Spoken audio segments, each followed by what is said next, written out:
Halo semuanya, selamat datang kembali di channel Alpian, channel dimana akan merecap sebuah manga dengan santai.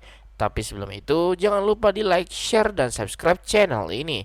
Dan juga kalian juga bisa berdonasi melalui traktir yang ada di deskripsi.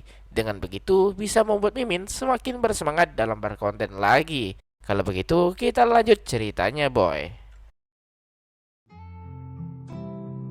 Shiho bergetar sembari memanggil nama Kotaro dan mengira kalau ia menangis. Tak menyangka kalau ia sadari tadi menahan tawa dengan apa yang terjadi dengan Kotaro sebelumnya, di mana beberapa menit yang lalu mereka bermain dodgeball, tapi Kotaro tak jago memainkannya. Shiho tak menyangka kalau Kotaro menjadi salah satu perwakilan laki-laki di kelas mereka dan tak sabar melihat penampilan Kotaro. Shiho menyemangati Kotaro dan Kotaro akan berusaha semampu mungkin. Kotaro berpikir jika Shiho menonton, setidaknya Kotaro akan mencoba untuk berusaha. Dan ketika babak kedua dimulai, di mana bola dimulai dari tangan musuh dan mencoba melempar ke tim Kotaro, Kotaro mencoba menahan bola itu. Tak menyangka kalau lemparan itu sangat kuat dan mengenai perutnya. Seketika membuat Kotaro terkapar dan membuat Shiho kaget dibuatnya. Bahkan teman-teman Kotaro juga tak menyangka kalau Kotaro langsung keluar di bola pertama. Shiho yang melihat itu tak dapat menahan ketawanya. Bahkan Shiho juga mengejek suara yang dikeluarkan Kotaro ketika menerima lemparan itu. Tak lama setelah itu, Shiho merasa sangat puas jadinya dan jadi penuh semangat. Di mana selanjutnya tim dodgeball perempuan akan segera dimulai dan Shiho menjadi salah satu perwakilan gadis di kelas mereka.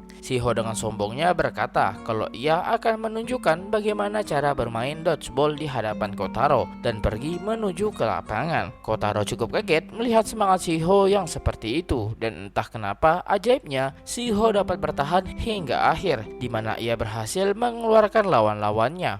Kotaro melihat Ryoma yang mencoba menyemangati Shiho dan merasa tertekan dibuatnya. Tanpa sadar, suara jahat dalam diri Kotaro muncul dan berkata hanya Kotaro seorang yang dapat menyemangati Shiho. Karena Shiho sudah sejauh ini juga, Kotaro berkata untuk semangat dengan pelan. Lupa kalau pendengaran Shiho cukup tajam, di mana ia mendengar perkataan Kotaro dan tersenyum balik ke Kotaro. Melihat itu membuat Kotaro kaget dibuatnya. Karena sebuah bola datang mendekati Shiho dengan cepat dan mengenai tepat di kepala Shiho. Itu membuat Shiho langsung tumbang dan membuat semua orang kaget, termasuk Ryoma. Kotaro yakin bola itu tepat mengenai wajah Shiho dan Ryoma dengan cepat mendatangi Shiho yang terjatuh. Hanya saja Kotaro yakin kalau Shiho akan baik-baik saja karena itu bukan bola yang keras melainkan bola plastik. Shiho yang saat ini bersama Ryoma berdiri berlari menuju Kotaro. Shiho berkata ke Kotaro agar menelpon ambulan sembari menahan rasa sakit. Ryoma yang melihat itu benar-benar syok dibuatnya. Ryoma dan Kotaro saling menatap satu sama lain, tapi Shiho mencoba membawa pergi Kotaro dan pergi ke suatu tempat. Setelah mereka berdua, Shiho menjelaskan kalau bola itu tepat mengenai hidungnya. Bola sebelumnya cukup kuat dilempar karena orang yang melempar adalah seorang pemain liga dan Shiho benar-benar merasa kesakitan sembari menutup hidungnya. Kotaro berkata apakah ia boleh melihatnya dan berkata kalau hidung Shiho tak ada luka atau berdarah atau semacamnya, tapi untuk jaga-jaga lebih baik pergi melapor ke guru saja. Shiho bingung kenapa begitu, tapi setelah Kotaro berkata seperti itu, Shiho menyadari kalau itu tak sesakit yang ia bayangkan dan tiba-tiba Ryoma mendatangi mereka berdua yang membuat Shiho dan Kotaro kaget, apalagi saat ini mereka sedang berpegangan tangan dan tanpa sadar melepas tangan itu. Ryoma memanggil Kotaro dan bertanya bagaimana kondisi Shiho. Kotaro kaget dengan pertanyaan itu dan berkata kalau Shiho tak terluka. Tampak sekali Shiho mulai tak memperdulikan keberadaan Ryoma. Ryoma pun juga mulai sadar dengan situasinya dan pergi meninggalkan mereka berdua. Untuk pertama kalinya Kotaro melihat Ryoma yang penuh percaya diri kini berjalan menjauh dengan lesu dan merasa akhir cerita mereka semakin dekat. Seperti itulah yang Kotaro rasakan dan cerita pun berlanjut.